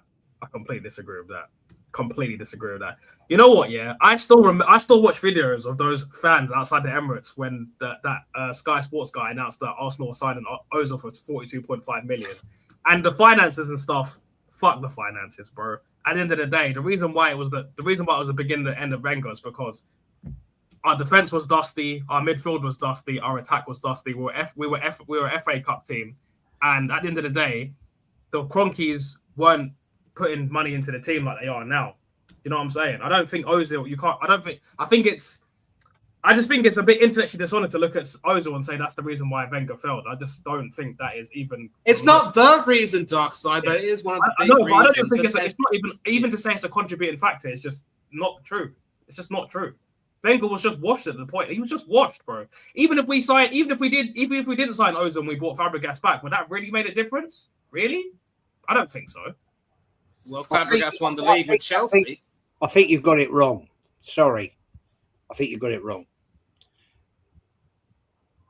the Cronkies don't put money into transfers at the club, right? They manage the stadium under Arsenal Holdings, right? Let's get it right. There's 3 separate entities here. There's the Arsenal Football Club Limited. There's Arsenal Holdings Limited, right? All separate companies. The Cronkies only put money into Arsenal Holdings, and that's fact. Because I look at the annual statements every single year, and I go in very deeply into them because it's something I like and I enjoy, having run my own business. The transfer budget is purely built on revenue that is taken at the club and money received from competition revenue. For example, this season, I think it's 180 million Arsenal received from the Champions League, right? TV rights, etc., etc., etc. That goes into the transfer budget, right? The Cronkies don't put any money into that at all, unlike some other clubs that do not receive the amount of revenue that Arsenal do. Overseas spending this year into the revenue of the club as Arsenal Football Club was over 350 million pounds. That's overseas, and shirt sales, etc. Well, club sales, whatever you want to call it. Now, not all of that can be used in transfer because there is the maintenance of other parts of the thing that need to be dealt with. But at the end of the day, Cronkies don't put any money into the transfer budget. It's all self-generated because of the massive amount of revenue that Arsenal generate. So this year, having won the Premier League, what they got from that, and also what they got from the Champions League in getting to a final and TV revenue, it's massive, huge money. Of course, they can't spend all of that because we get into that shit PSR situation. But the thing is, if you actually analyse it and look at what Arsenal can actually do, getting players out, Jesus, you can name whoever you want to name to get them out. I can name 7 to get them out. They're not worth being at the club.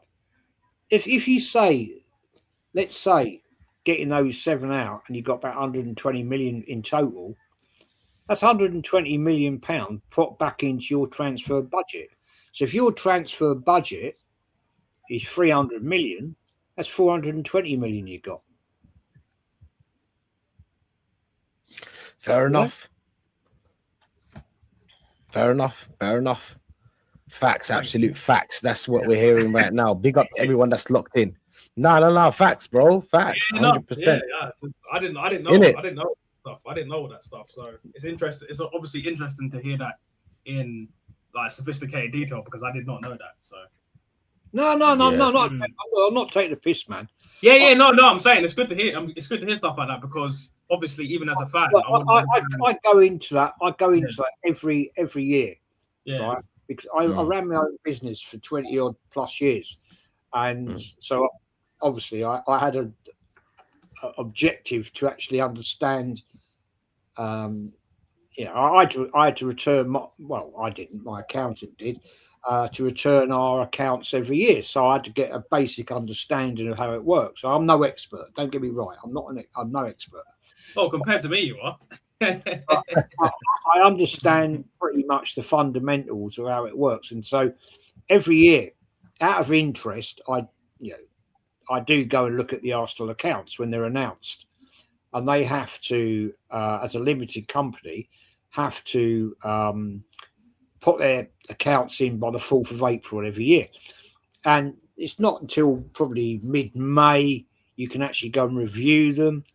And I quite enjoy it, actually. I think, oh, well, okay, yes, this is what we're doing here. This is what we're doing there. And there's 3 limited companies linked to Arsenal Football Club, all in their own entities. But they're all the same directors. Just let me tell you that. They're all the same directors. So all them directors, right, on the board of Arsenal Football Club Limited, Arsenal Holdings Limited, they get this is the biggest wind up of all. All those directors get their dividends from 3 different outlets. Big money. Big money. Let that sink in, people. Let that sink in. Listen, we'll end it on this. Bruno Guimaraes, 55 million. I think that's fair. I can't lie. I think that's fair. If we need to pay more, I would rather go for Bouhaddi. No. Incredible player. Incredible player. You can see him in Morocco. Anybody that's watched Morocco can see what Bouhaddi's doing in that midfield, bro.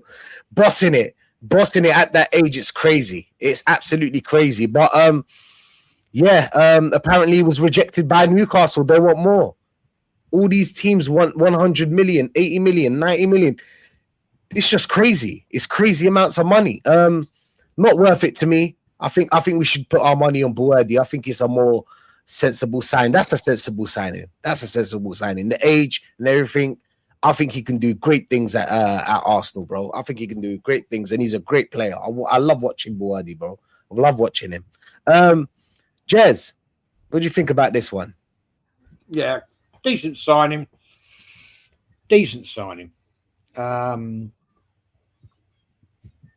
More than 50. Apparently, they rejected it. Yeah, well, they would, of course. Of course, we would do that. Personally, for me, I wouldn't go more than 60. If we knocked on the door and said, right, 55, turn it down, we'll go to 60. We get turned down, walk away. There's plenty of people out there. He's a good player, don't you, Rob? I like him. Very good player.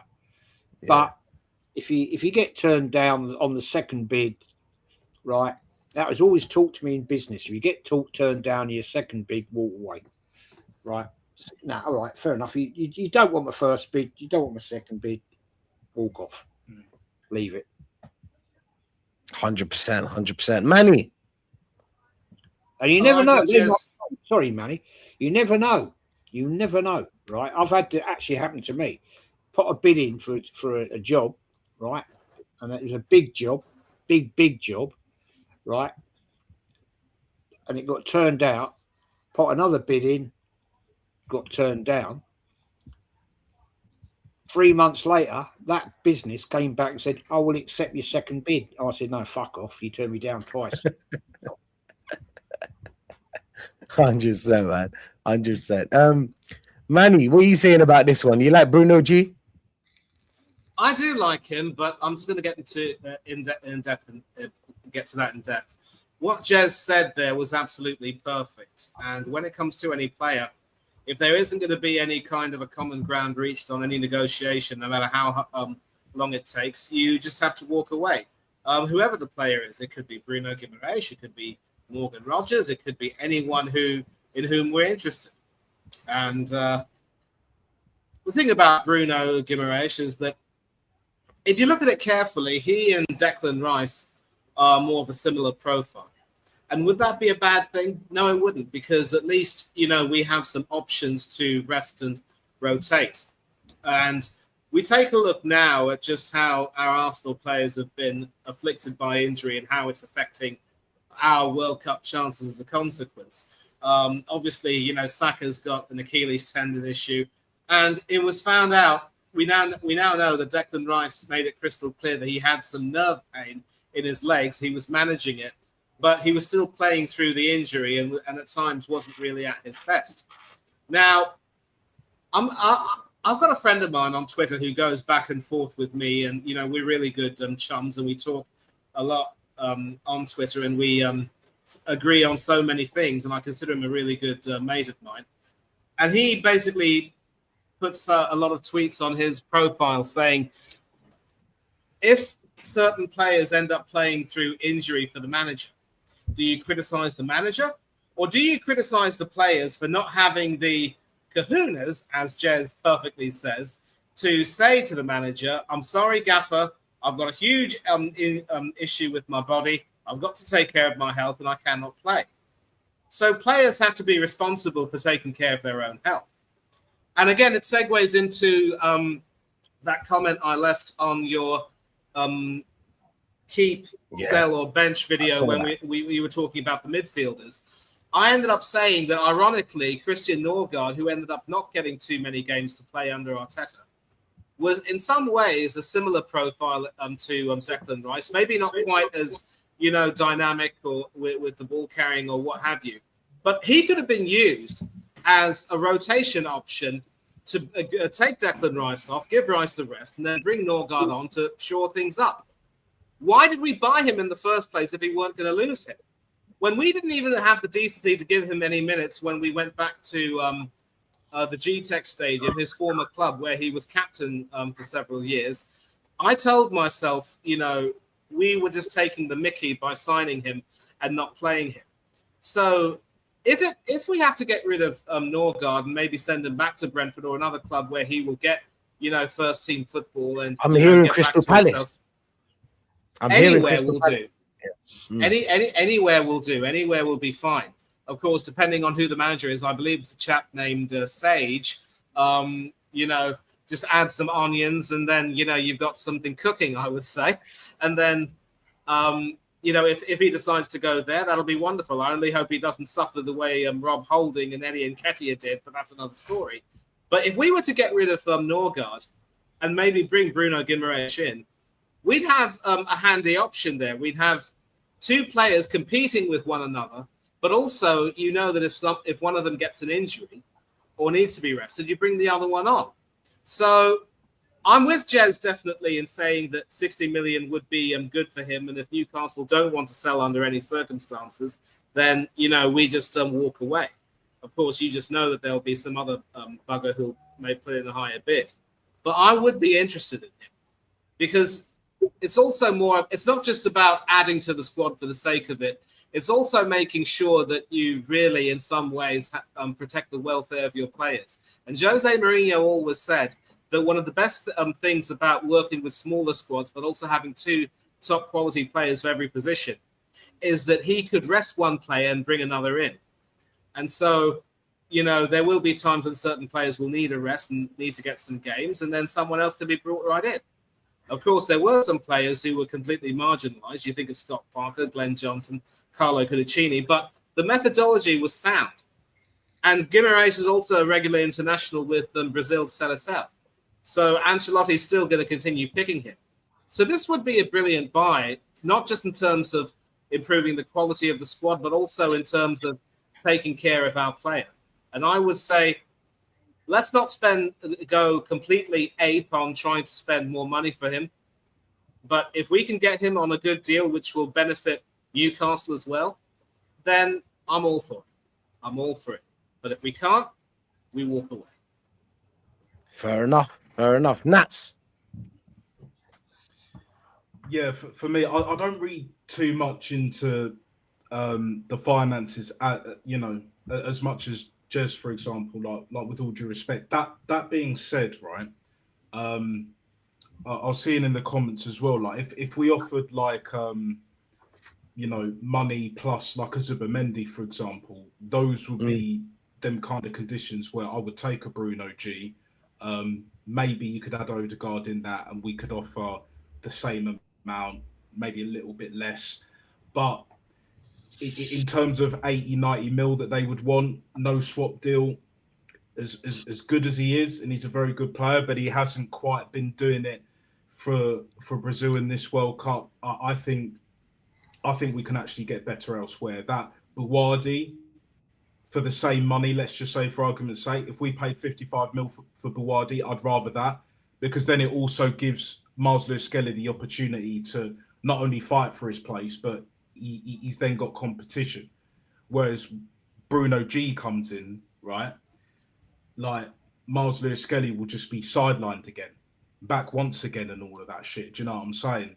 You know, we know how this manager operates. So for me, like, it's a tricky one still, but like at the end of the day, like, we got to do what's right for this football club. We got to build this squad, but also bear in mind that the players we already do have, like MLS, like Heath, and like Max Dowman, and we've even got Salmon that, for me, should be filling in at right back. Do you know what I'm saying? And then we just get another right back to help out with Timber, someone of quality, but not to the point where Salmon doesn't get any games or hardly any games. And then you've got Nichols at centre back. Now we've got Hincapie on a permanent. You got Mosquera, and then they help out with Gabriel and Saliba. But again, like I mentioned earlier, we've got the best DOF and scout in the world, or right up there either way, to say the least. So the foundations have been set. We just need to follow through. We just need to move forward and make the right signings that will elevate this football club to the elite level that we were promised when we knocked down our beautiful old Highbury, which is now block of flats, isn't it? Do you know what I'm saying? Like, give us what we promised, yeah, and things will all be sweet. But if not, and we, and we have to wait a little bit longer for the Champions League, which I don't believe we will. I'm convinced we're winning the Champions League at the most 3 years down the line. In it, that will be the latest. The earliest will be next season. But it's all about making these right signings, doing what needs to be done, and getting rid of the scrubs. I'll end it on this, right? I think it's more important that we get rid of the scrubs than actually we bring anyone in, because of the youth that we have and the players that we've already got. And we know that Arteta doesn't like a big squad, but for a 25-man squad at least, it's not rocket science. Like, he doesn't need to overcomplicate it, but the man needs help. Arteta needs help. Yes, he's a lunatic, but he still needs help. He can't do it on his own, and he can't do transfers because he has no talent ID, which is why the likes of Alonso, Andrea Maffez, a bad boy, Bertomeu, along with Michele, have been brought in. So Arteta needs to understand that. And with Bruno G, if it happens, cool. But if it doesn't, as long as we get rid of the scrubs, it's calm. Winner, chicken dinner, mate. Yeah, let me just add to that. Let me just add. Sorry, Steph. Go ahead. Sorry, Jez. No, go on. No, please. You go first. I'm sorry. I'm really sorry. Did you know that Arsenal Holdings still own Highbury? Oh yeah, I remember you were saying that. I think it was either the last stream or the stream before, I believe, Jez. Yeah, no, I don't know. Yeah, they still own Highbury. And cheapest apartment at Highbury, if you want to buy it, is 750 grand. That's Damn. if you want a penthouse on the old west or east stand, yeah, the old Art Deco, it will cost you about 1.2 million. And Arsenal still own all that. So there you go. Absolutely. And Nat, I'm going to say this right now, just to add to what you were saying. Skelly doesn't need to worry about competition for his place. I also want to big up Paris Mandam by suggesting that, one way to solve it is by selling Martin Zubimendi. I also mentioned, of course, that in that comment to that video, Rashid, that we need to sell Zubimendi because, the fact that Miles Lewis-Skelly started the Champions League final ahead of him has pretty much made it clear that Zubimendi just wasn't the right fit. And now I don't see him having a role to play. Skelly is one person who will play alongside Declan Rice. And then when Bruno comes on for Declan, Skelly plays alongside Bruno. So Skelly doesn't have to worry about competition for his place. But I will agree with you when you say that we've got to get rid of some of the dead wood we have, or players who just won't really serve a purpose with us anymore. And I think Zubimendi also will be one that we'll have to get rid of. If we can just get rid of some of these guys who've done their dash with us, preferably we could get rid of both Gabriel Martinelli and Leandro Trossard, although something tells me that one of them will be kept. Let's just concentrate on getting rid of as many people as we can. But I do believe Bruno would be a good addition, and I hopefully would not want to see a situation where our youngsters will be fearful for their future, as you might have alluded to. And I'm sure with Miles Lewis-Skelly, once he, is re-established as a central midfielder and not asked to play left back ever again, I think he's got a good future with us. Fair enough. Dark, Bruno G, a little bit of spice in that midfield, because that shit is bland. You know what I'm saying? We need a little bit of that. I mean, we got Skelly, but obviously he needs competition. In my opinion, I think Bruno G can play a little bit, further up the pitch. You know what I'm saying? So, because he's got that in his game. He doesn't have to be that Declan Rice for us. But what's your thoughts, Dark?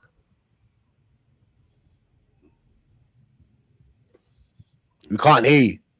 Yeah, sorry about that. Yeah, similar to you, bro. I really, really like the signing. I think it really makes sense. He's dogged. He's one of those players where you hate him if he doesn't play for you, but if he plays for your team, you love the guy. Yeah. Dark heart. He's got the dark heart. So I never forget him. Elbowing Jorginho away at Newcastle. He should have got sent off for that, by the way. I don't know how the hell he stayed on the pitch for that, but yeah, we move anyway. I think he's a great player. Like you said, he can play 6, he can play 8. He's like a 6-8 hybrid. He can get forward, he can defend. He's got a good engine on him. I just think he's a really, really good profile that would really bolster our midfield. My only thing is that I think anything more than 65 million, step back, man. Anything more than that is too much money. I mean, a lot of people talking about the age. He's going to be 29 in November, so start of next season he'll be 29, which that doesn't really bother me. I'm not one of these age merchants that as soon as a player gets to 30, that they're cooked. Like it's not like it is in the 90s and 2000s.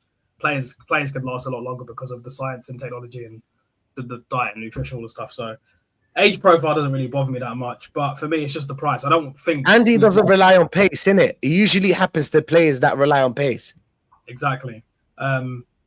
Yeah, and I just think for me, he would, again, bolster the midfield, but don't want to play over the odds, don't want to get our pants pulled down. I think if we do what Bertie does, where he has about 3 targets for each position, if we bid here, I think the opening bid really was to basically say to Newcastle, we want to unsettle Bruno, we want to unsettle your captain. He's got 2 years left on his deal. We're not going to pay any more than this. What are you going to do about it? So for me, I think we'll bid 65 million, and if they say no to that, then we're going to walk away from the deal and look at alternative options. Because personally, I'd actually like Buwadi, because if you've got an 18 and 19-year-old MLS and Buwadi competing and like in that midfield, they'll get similar amounts of game time, I reckon. One's left-footed, one's right-footed as well. They're similar but quite different as well. Obviously, Buwadi's a lot taller as well, 6'2", more physical, and he's got a crazy engine as well. I really, really prefer the Buwadi to sign in because you get more longevity. He's 18. He's already bossing it, and yes, just he's got that North African swag as well, which I like, kind of like the Guendouzi thing. Right. Yeah, it just makes sense for me, man. It makes sense. I think Bruno G would be a good signing, but if it goes above 65 million, step away and get Buwadi, in my opinion. 100%, man, 100%. Listen, people, big up to everyone that's locked in. I hope you enjoyed this show, like I did. Big up to Jez, Manny, Nats, Dark for their time. Thank you very much for being here. Always a pleasure to talk to you guys about football, man. Always. And the chat as well, bro. Big up to the chat. Big up to everyone that's locked in. Listen, people, we're going to redirect you. Let me just see who's live. I don't think anybody's live these days, but I don't blame them. Everybody wants to go watch the World Cup, and do you know what I'm saying? So nobody's live, people. Who's live? Nobody is live. Nah, he's not live. Who's live, people? Can someone help us in the chat? Maybe we can search for someone. Maybe we can search. Yeah, I don't think Rash. Let me just briefly shout out PFC TV 122 who's offering us Mason Mount. Thank you, but no, thank you. We do not need another Chelsea/Manchester United region. Thank you very much indeed. 100%, man, 100%. Well, nobody's live, so we're just gonna end it like this. Big up to everyone that's locked in. Big up to everyone that showed us love. You know, everyone. Somebody got to go. Oh, pleasure. Big up to you, man. Big up, Dark, man. He has to run. Big up to everyone in the chat. Listen, people, we're out. Hopefully England, and I can't say Algeria because we're trying to get a draw, innit?